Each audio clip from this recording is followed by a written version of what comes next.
好了，看一下今天这场比赛呢，是来自于这个小狼的解说啊，左思解说啊。那的片头，大家伙也可以扫描一下屏幕当中的二维码，然后呢，在应用市场当中搜索这个飞熊视频 APP， 同时呢，在本视频的 APP 当中留言呢，可以获得抽奖机会啊，大家可以守护我一下。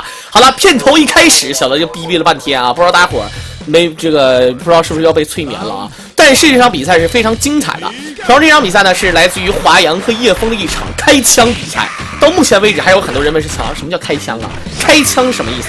开枪就是咣咣咣，就对着女生就是一顿丢丢丢，不是？当然我开枪什么意思？开枪就是两个人就是打钱的啊，赌博啊。当然，事实上我个人觉得呢啊，这也算不上什么赌博，因为赌资可能也就可能也就500块钱，咱不说别的啊。看这场比赛呢是。来自于华阳1匹，叶枫2匹。叶枫呢，正常的主力是巴赫马，但是他们俩开枪的这个方式呢，就是2匹叶枫只能选择8朱门。你可以使用你的主力8神，那另外2个人呢，你只能你不能使用千鹤和玛丽，所以说你只能用8朱门来打他。所以这样，华阳呢是上了自己的老主力是龙珠猴，他最开始老主力的是这个龙猴包啊，或者龙包猴，但是现在呢，现在选择用这个龙珠猴了，也是非常的。不错吧啊，华阳其实战绩也挺好，曾经呢他是战胜了这个老 K， 不是说战胜了老 K 啊，就是说有几局，就比如说打了10次，还有过1次啊，有过就是打20次有2次啊，那种比例还真赢过。所以说呢，这个华阳呢实力也是这个大伙儿对他也是觉得，有的时候觉得哎这个有的时候玩的挺有意思，当然他玩的可能稍微贵一点，大家伙能理解啊。当然叶枫呢是4条 S 之一。不过呢，目前他的状态啊，可能不是很好吧。我个人觉得，叶枫呢是最巧的一个玩家，他玩的非常巧。但是由于他玩的太巧了，就说白了，看发挥，状态好怎么都行，谁都不服；状态不好，就是稍微差点了啊。当然可以看到，现在呢是1匹华阳，他的龙2和这个叶枫的8神都嗝屁了，剩下的2个人的角色呢是大猪对大猪。然后呢，猴子对大门。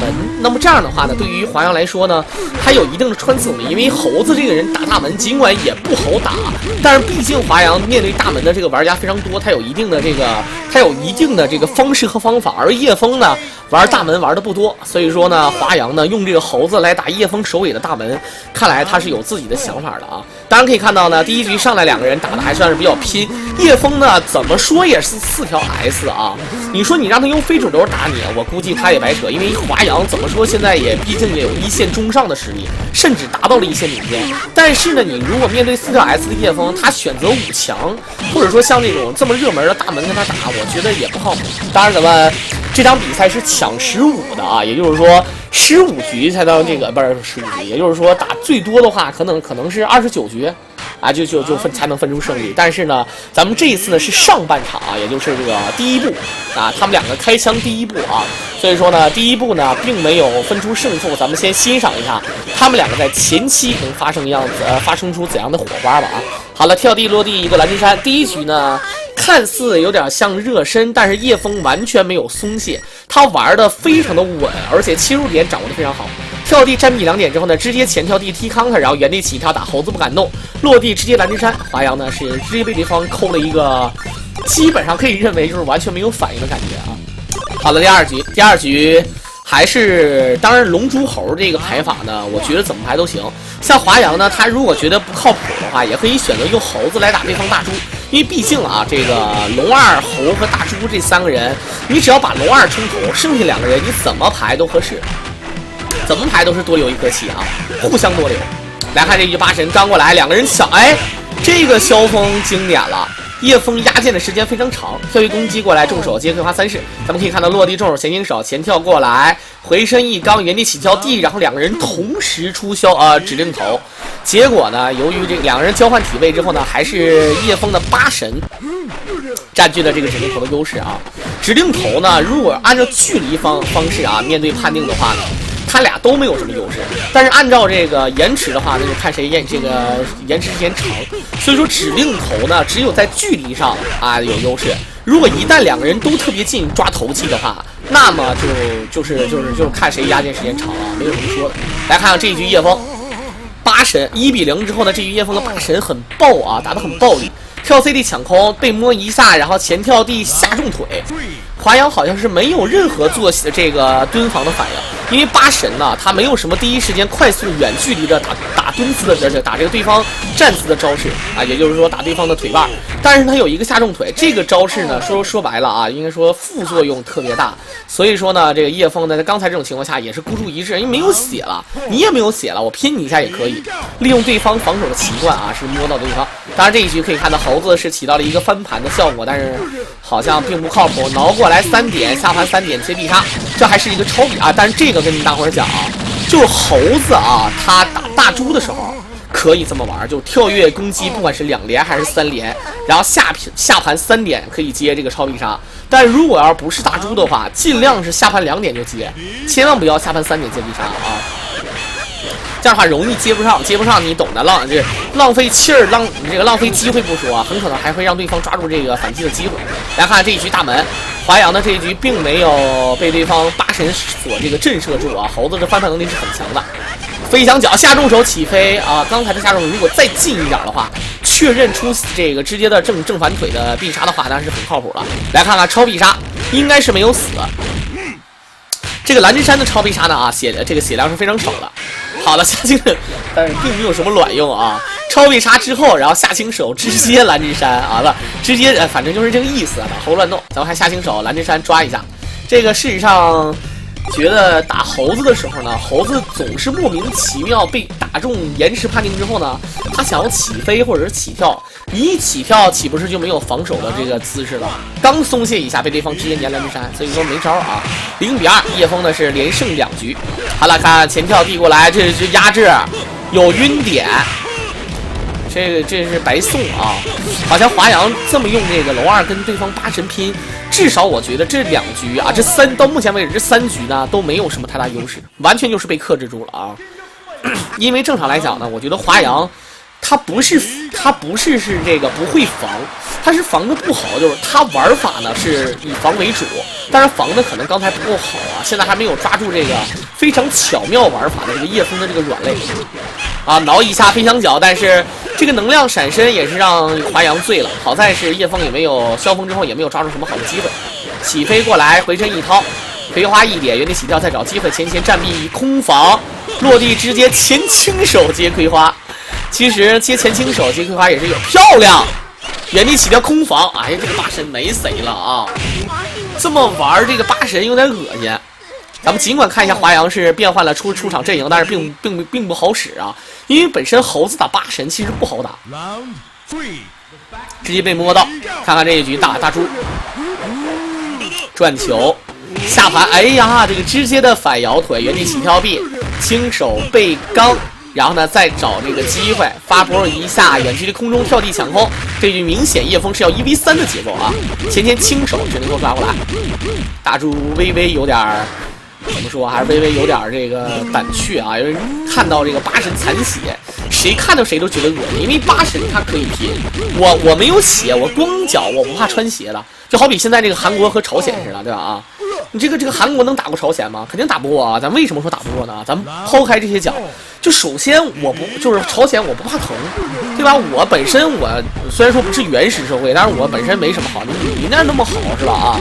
看看人家谁吃亏啊？那种感觉就是啊，那光脚不怕穿鞋。当然这一局看一下叶枫大猪，到目前为止2个指令头可以选择压起身下轻手前跳 C， 好像连续获胜3局，华阳已然被打的有点蒙圈了，有点蒙圈啊！至少我觉得华阳现在完全摸不到叶枫的这个套路，而且叶枫玩的非常的，你说华丽吧，还是也好，还是他玩的非常就跟跳舞似的啊，就是玩的让这个华阳就是，我觉得要说心服口服，我觉得谈不上，但是至少是打懵了啊！来看这局龙2，下臂下重手，远距离。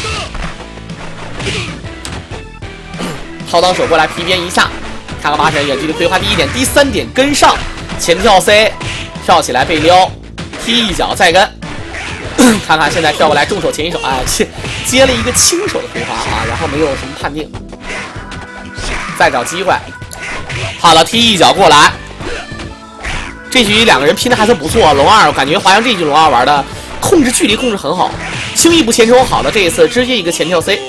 咱们看这首先呢，这个葵花啊，觉得叶枫发的这个位置就不是很好，腿把之后跳 C， 位置是让华阳真是骑到了这个叶枫头上啊。好了，这样的话就占据优势。如果龙二打大猪的话，我觉得并不被克啊。前跳 C D 过来，跳 C 下重手，下重手，再前下盘。他想下 B 下 A 接皮鞭啊，占地暴气皮鞭一下，大猪完全被揪住了 ，IB 闪身，这个位置下轻手，再摸，好的，终于是抓住了一个能量闪身的机会。但是我觉得华阳这一局已经是够本了啊！你看他抽了这么多皮鞭子，尤其是这几点轻攻击，你别小看这个轻攻击这2点啊，暴气属性啊，也就是因为大猪防御力稍微高一点啊。来看这边的猴子，暴气一下。后跳 C， 好的，来机会了，必杀，好了，就是等这个机会。他这一次如果要是按耐不住啊，总以为自己扎不中的话呢，很可能就会选择就是后撤。你看他这一次空中团身第1点、第2点扎中之后，第3点马上迅速跟上，看来华阳的反应速度也还算是可以的啊。应该说玩猴子啊，你光把这个飞的这个基本功练好，我估计你就需要3年到5年时间。所以说现在很少有人玩猴子，哎。这一次是3点直接接小必杀。其实刚才这个位置，华阳应该是考虑到自己可能接这个飞翔脚不太稳了啊。如果要接飞翔脚再接必杀的话，可能能多打一点血，但是绝对是打不晕的，因为他只扎了3连。如果扎了4连的话啊，那是飞翔脚加这个跳 CD 那是或者跳重手那肯定会晕的啊。当然看看这一局要不要爆气，没有，反摇臂2点下轻手，再下轻手腿棒，战臂直接踢死。尽管这样，我觉得由于这个华阳变换了自己的出场阵容啊，这一次猴子和龙二发挥的都非常不错，所以说留给大猪呢并不是一个烂摊子。所以说大猪呢面对这个血量不是很多的这个大门，应该是很占优势的。叶枫一直在蹲起在走，跳臂一下落地，想要抓但是不给机会，闪过来腿把跳 CD 再骗对方一个技，头上佛再头上，漂亮。这种头上符也是欺负老实人，落地头上符1点腿把有翻盘机会，抓过来暴气阵啊，没有原地起跳。但是刚才我建议刚才要暴气阵是最好的啊，但是这一局说不定谁输谁赢。哦，漂亮，站轻手前，结果被蓝之山反抓。叶枫的摇杆的速度真是特别快啊！我相信叶枫现在还是处男，真的啊，单身绝对是单身啊，没说的啊。叶枫是91年出生，咱们算算啊，今年是2015年，也就是说现在叶枫是应该说是24周岁啊，不到25周岁啊，所以说叶枫现在单身25年没说的啊，传说中的单身汪啊。好了，看一下4比0，叶枫很有煞气啊，但是当然我只能说啥呢啊，叶枫的这个整体技术啊，确实，我觉得华阳确实应该是比不上，所以说华阳呢是利用这种方法，但是不要大伙儿记住啊，不要认为华阳是什么的，就是这个觉得好像那个还不让叶枫用主力，因为这是你情我愿的事情，这是第一。第二呢，华阳的意思是什么呢啊？就是你看，就比如说，就好比什么，现在咱俩娱乐一下，然后打这个，比如说打点这个枪啊，因为啥呢？因为保持一点这个最高兴奋态度。双方都拼尽这个力量，但是呢，我肯定是吃亏的啊，谁也不可能觉得自己总是输了，所以说弄一下了啊。这一局华阳龙二很占优势。好了，前一个正摇 C 爆气，前跳跃攻击 ，AB 闪身重手踢杀，漂亮啊！但是他踢杀收招有一定的问题啊，他这个踢杀收招明显是没收，不过没收招不代表不能连招，他只是不能前而已。大家伙儿可以看到啊，确实也是连上了啊。来看看面对这边的大门。战臂2点，下盘起手再跟，连续的切防，这局明显是1v3的情况，踢杀好的下手，又是看见，又是就是收招有问题，前重手前跳臂一根，好的，这是好机会，正手踢杀，正手必杀。其实这种情况下，要我的话就接断头台啊，就接那个正手的必杀，那个必杀就装逼嘛啊，咱实话实说，逼你的庄园，装逼的目的是为了什么？装逼的目的就是为了就是哎呀，就是增加一下自己的士气啊，这个士气很重要的啊。1比4结束了叶枫的4连胜，这一局就是龙二啊，我觉得真的龙二这个人啊，这个有很多人说他5强，现在为什么没有人选？是因为他发挥实在是太不稳定了。龙二这个人不好去找好的发挥啊。你看这一局又是开场打的比较不错，要晕。好了，接升龙还没有晕，踢杀1点闪身，拆头。好的，回身跑抓，完全是碾压的节奏啊！这个比赛到这一步，你会发现，这个看来啊，我峰哥也只是前面3板斧打开的局面，但后面的这个花样确实是也不容乐观啊！前，哎呀，这一次下重手没撩好，被对方跳重腿接抓，前空中一抢，踢杀过来，再找这个机会，下手皮鞭一点，前跳跃攻击，好的，直接一个正摇 C 暴气踢杀，下臂站 B 啊站 A， 然后再找这个机会闪过来，直接的一个朝天边跳 CD， 有 counter 漂亮。他反应了一下啊，接了一个近 C。其实这种暴气效果啊，就本身血就非常疼。他一旦打中跳 CD 之后呢，你其实这种要接远 C、接近 C 都无所谓了啊，都能打死。远 C 只不过是发的稍微慢一点。来看看跳 CD 这边的龙二，重手加重手，前踢杀加重手，再找机会踢杀。好的，这边大门好像在拳脚方面上漂亮。刚想说在拳脚方面上没有占到便宜，果然是变换了自己的套路。蓝之山之后呢 ，CD 战，这是免费的 bug 战，前朝天脚。可是龙二呢，毕竟还是坐拥着1v3的机会啊，他完全不会考虑叶枫的感受的。所以说2发的话，应该按照他的排法，应该还是猴子。这一局的话，3颗气的猴子面对将近2颗气的大门，所以说这一局呢是，当然华阳肯定是占优势啊。这个玩法就不一样了，玩法可以选择归他。哎，暴气但是你这个暴气不至于往前撇，挠到一点不合适啊！你看大门不暴气的情况下，踢你几个轻攻击，你看这个血就受不了了，费血费的非常多。挠过来，头上扶一追，前想没震啊，他没震，他应该震一下。好的，抓住了对方飞翔脚的这个无判定残留，然后直接蓝之山扣过来，下轻手确认，崩都能崩死啊！哎，漂亮来了，下盘3点接必杀。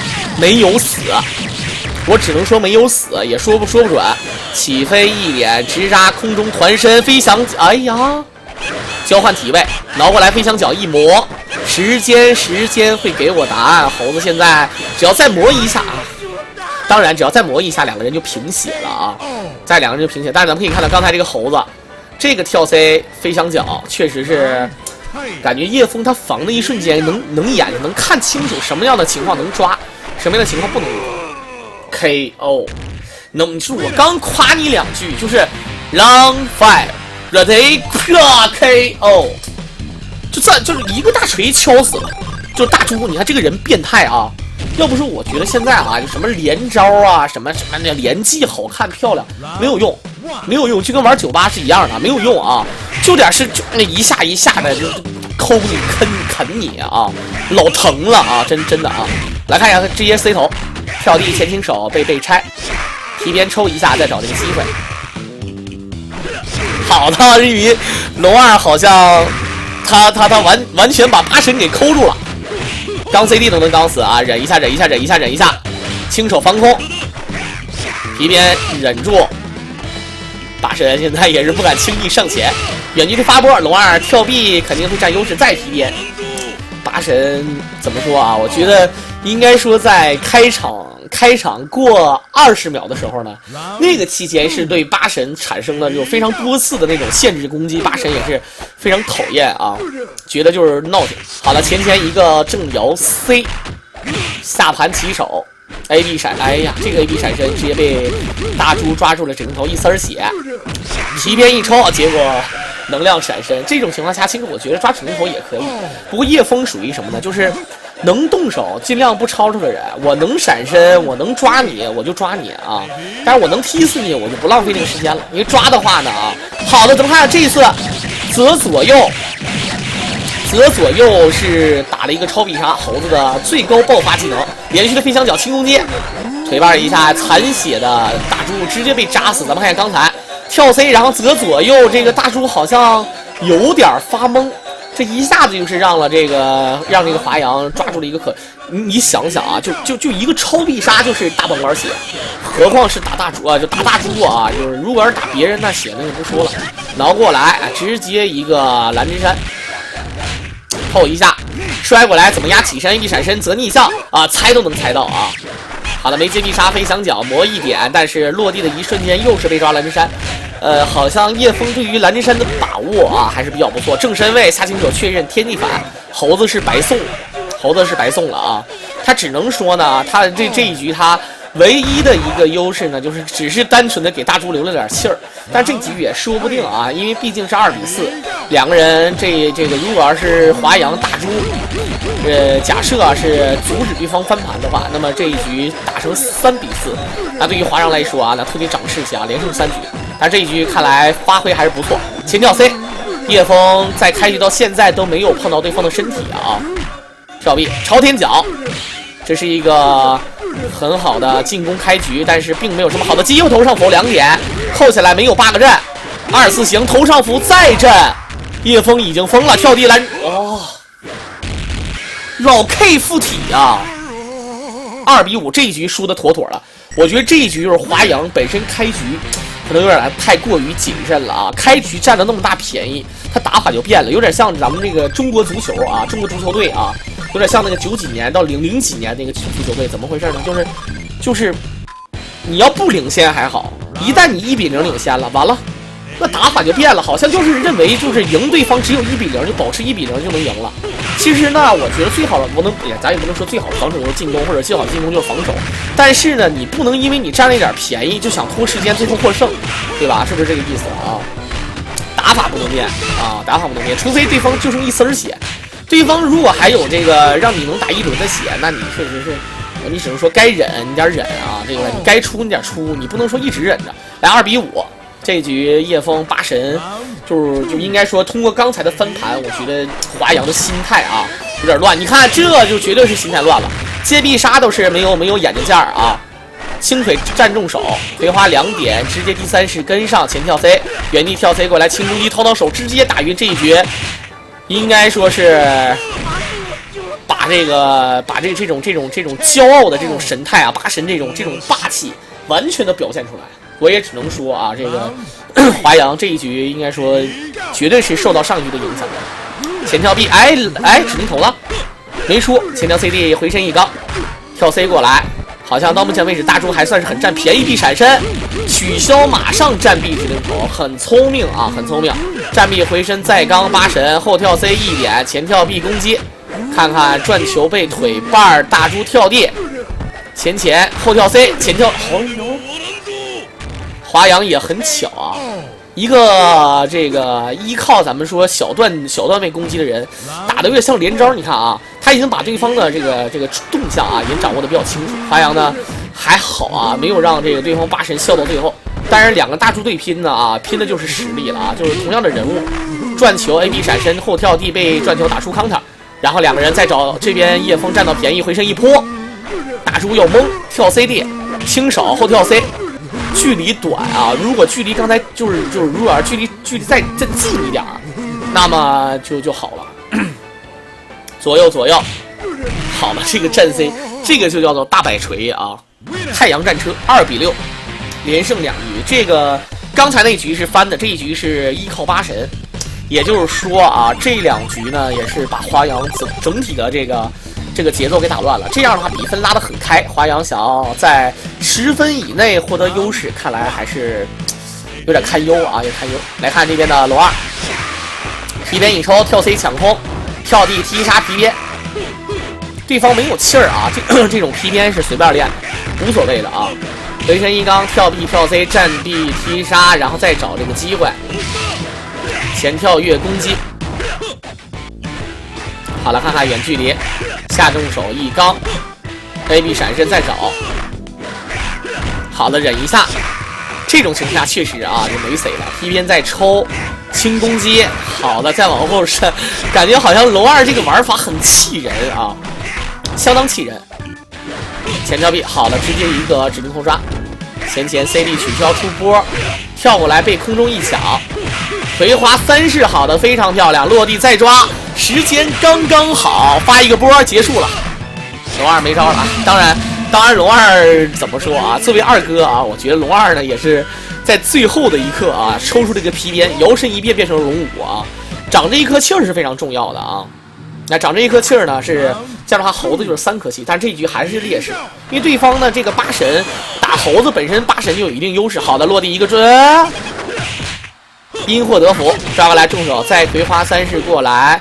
下重手，回身一刚，晕点还在身上一刚，轻手原地起跳 C， 原地起的落地再掏。好的，刚 CD 晕点现在消失，反身为逆向跳地，再找机会出升龙没有。好的，跳地，这是一个后前轻腿的原地起飞。一个是欧基，一个是阿基尼亚斯，老嘚儿了啊！喜皮的鸭子。好的，回身一爆气，后跳过来，各种踢啊，下重手起飞，左漂亮，左下虚晃，右下斜扎，直接回身一个超必杀，这一下这个血量太疼了啊！感觉这个好的直接勒死，感觉97的猴子和2002的猴子都是这么一个套路，有气儿就是咱们都是爷啊，让我抓住一个必杀就是爷。你看这是左下挥空，右下斜扎，然后直接必杀，好疼啊！阿基尼亚斯再起飞，看一下这一局大门。好的，再来飞翔脚吗？没接呀！华阳现在看来是要结果不要质量，因为质量会造成失误。再虚晃下手起飞，空中被踢，再起飞过来，血量还占优势，时间还剩30多秒，所以说华阳不用着急。看看这边的大门，直扎一点，头上扶，空中一踢，站壁再找。可是经过这种互相对的方式啊，好像发现大门还是没有让到便宜啊！来了，好的，再起飞，明显大门已经是有点懵逼的节奏啊。这个毕竟这种情况下啊，处于完全的劣势，可能心思是放在下一局身上，完全不考虑这一局是怎么回事。但是当然，咱们看一下3比6。追回1分，也就是说阻止了对方的2连胜，也就是让对方帽子戏法达不成，但是比分还是差3分。我当地主，来看龙2，跳臂站臂踢杀，然后远距离空中一抢，下盘起手再找机会。好的，葵花3式下手皮鞭。这一局八神在控制距离方面上，你这个感觉也是领这个龙2一头。下手一个波前忍一，这种情况下千万别前跳啊，忍一下，抓过来重手没接必杀，选择了葵花3式跳 A 破防，葵花2点 CD 一个波轻手再找，骗对方闪身轻攻击挥空朝天啊，这个不是朝天脚啊，站重手偷当手，这一下是又有气儿又有血，完全把这个华阳给压住了啊，真的是压住了。3颗技傍身，有气儿的八神是绝对不会怕猴子的啊。你看叶枫轻易不刚 CD， 后跳 C， 前跳 D 过来下轻手站，漂亮！这个反应速度很快，下轻手站轻腿前轻手接葵花，这个反应速度是没谁了啊！轻手好的，小葵花1点2点回身背刚，忍一下再打回来，前一个直接跑抓，重手正反手的必杀，回身起身就没有发波压制，而选择了一个葵花破对方的一颗气。升龙呢，并没有什么太大的危险，因为对方已经起飞了。这个时候吧，应该说华阳整体的这一局被对方牵住之后啊，感觉龙2死了，猴子也是提不起什么精神气儿来，因为本身猴子打八神就不好打，觉得华阳好像龙2不赢，这个心里总是没底。葵花2点要必杀嘛，无限葵1点。这招呢并不违规，如果要是无限葵第2点再打中的话，那就是违规了啊！跳地前跳 CD 卡过来，这明显是1v3的节奏，原地起跳地，高手中手前手直一个波，再发一个波要晕，葵花2点啊，晕不晕已经无所谓，直接怼死了啊！直接就是怼死的节奏啊！好了，看看1v3 3比7，看来是要38的节奏啊！这个大家伙都知道，38之后呢就是69啊，这个。你们懂的啊，这非常喜欢的这个2个比分啊，一个是骂人的啊，一个是体位啊。好了，看看现在这边的龙2，开场不错，一个皮鞭，哎，选择了打进攻，踢杀过来往后拉，大神直接裸了个大葵花，这是一个非常好的专当，跳地正手前轻手，一个波坐地炮，原地起跳地一勾，落地抓过来鬼步接葵花3式。好的，龙2现在。应该说啊，开场打得好啊，不如这个中场打得小。哎呀，这都敢前投当手，空中跳地再抢攻。龙2明显是后起跳的啊，他这个后起跳呢，虽然说跳重手很变态，可是他跳的实在是太晚了，也就是没招了啊。来看这局猴子，跳过来一挠，左下斜扎，空中一抢，正身位2点轻手，前轻腿再跟。这回对方葵花3式打过来，前跳 B， 哎呦，这个反摇轻腿，轻手原地起跳抓过来，远距离重手接8之女，又是一个1v3的局面啊！叶枫已经是爆了，前跳 C 下，不行了，猴子好像是没有反应了，就感觉没有思考的样子啊，不知道他要干什么啊！跳 C， 然后前擒下轻手，这并不是连招，但明显感觉到华阳已经被节奏被打乱，2个波，下臂赛波，明显叶枫已经是打得非常随意了啊！连续的前跳 CD 卡护刚一下，前跳臂卡空葵花，腿把前跳 D 好的后直接抓，重手再跟葵花3式，这明显是要把对方逼上绝路啊！下轻手2点，大胜我。不行了，这个3-8首先这是第一，第二呢，明显华阳已然是被揪住了啊，确实是被揪住了。来看看3比8啊，这边的叶枫连续2盘8神1v3，真的是欺负老实人的啊。来看华阳这一局的话怎么打？龙2固然是最重要的一道关，而华阳呢还没有办法变换自己的出人顺序，所以说很难整了啊。好，这一局又要完了，葵花2点，第3点直接打晕。哎呀，这个逼装的啊！原地跳 C 轻手前轻手，你敢不敢轻手前轻手接葵花3式，是不是啊？但是刚才这点血量啊，必须要加跳重手攻击的啊！如果不加跳重手的话，这个血量应该是不够的啊。而且跳重手是要原地跳重手。哎，好的，终于是叶枫由于自己的这个判断失误，让给了对方一个机会。当然，也仅仅是一个下重手，这也是灵活的抓啊。后拉前跳2个人，后跳地前跳回身背掏8神轻手挥空发波，直接腿把骗对方 CD 反击回身一刚，原地起跳再找。